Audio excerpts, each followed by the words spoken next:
Welcome everyone from around the world. I'm Emily Pankhurst, and this is the World Revolution News. Today is July the 8th, 2011. This episode we will concentrate on the Military Industrial Complex, here in the United States. Recently President Obama said the following: "Over the last decade, we have spent $1 trillion on war," end quote.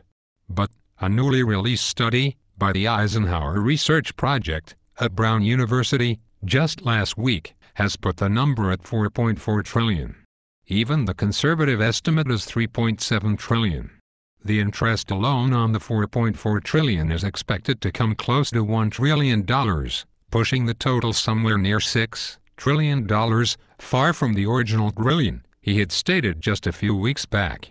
The report went on to say that these totals do not include the following: Medicare costs for injured veterans after age 65, expenses for veterans paid for by state and local government budgets, $5.3 billion of reconstruction aid for Afghanistan, and additional consequences of war spending including infrastructure and jobs. Once you add all of these together, along with the probability that these conflicts are not going to end soon, you realize that the total for the U.S. wars since 2001 is going to be over $6 trillion, and growing every day. To put the war cost in perspective, since 9/11, according to the Congressional Budget Office, the total cost of World War II, adjusted for inflation, was $4.1 trillion. That's right, in less than 10 years, Bush and Obama have spent more than Hitler, Stalin, Mussolini, Churchill, Hirohito, and Roosevelt combined. There have also been several cases where billions of dollars have gone missing. One recent revelation: the Federal Reserve shipped between $6.6 billion to $18.7 billion to Iraq for reconstruction that was stolen. The reason there is such discrepancy in the amount stolen in this case is due to the fact that the New York Federal Reserve is refusing to disclose the total amount. This is just one of several cases where billions of dollars in aid to Iraq and Afghanistan have gone missing. Not to mention the obscene and exorbitant fees charged by many private military companies. The military paid a total of $285 billion to more than 100 contractors between 2007 and 2009, even though those same companies were defrauding taxpayers in the same period, according to a new Defense Department report. Thankfully, the analysis was mandated by a provision from Senator Bernie Sanders of Vermont, who had inserted into the defense bill last year. Earlier this year, the Congressional Commission on Wartime Contracting revealed that tens of billions of dollars have been wasted on private military contractors in Iraq and Afghanistan, and the amount spent on private contracting has dramatically increased during the Obama administration. The spending continues, as it costs the military in Afghanistan $400 just for a gallon of gas. The Marines alone use 800,000 gallons every day. The Pentagon's own auditors admit the military cannot account for 25% of what it spends. By these measures, the estimated overall total of $1.5 trillion each year in military spending would mean that $375 billion goes unaccounted for every year. If you are shaking your head, you're not alone.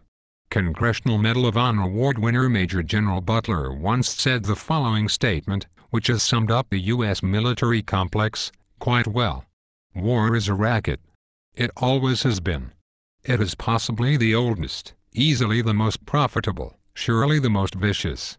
It is the only one international in scope. It is the only one in which the profits are reckoned in dollars and the losses in lives. A racket is best described, I believe, as something that is not what it seems to the majority of the people. Only a small inside group knows what it is about. It is conducted for the benefit of the very few, at the expense of the very many. Out of war a few people make huge fortunes." End quote. President Eisenhower, during his farewell speech, was warning of exactly what is happening right now when he said the following: "In the councils of government, we must guard against the acquisition of unwarranted influence, whether sought or unsought, by the military-industrial complex. The potential for the disastrous rise of misplaced power exists and will persist. We must never let the weight of this combination endanger our liberties or democratic processes. We should take nothing for granted. Only an alert and knowledgeable citizenry can compel the proper meshing of the huge industrial and military machinery of defense with our peaceful methods and goals, so that security and liberty may prosper together." End quote. As President Eisenhower also said, and what we really need to remember, is the following quote: "Every gun that is made, every warship launched, every rocket fired signifies in the final sense a theft from those who hunger and are not fed, those who are cold and are not clothed. This world in arms is not spending money alone. It is spending the sweat of its laborers, the genius of its scientists, and the hopes of its children. This is not a way of life at all in any true sense. Under the clouds of war, it is humanity hanging on a cross of iron." End quote. So again, until next week, remember one thing: it is the united banking cartel versus us, and not me versus you, for we are the many, and they are the few. Have a good weekend, everyone. See you next week, and thanks for watching the World Revolution News.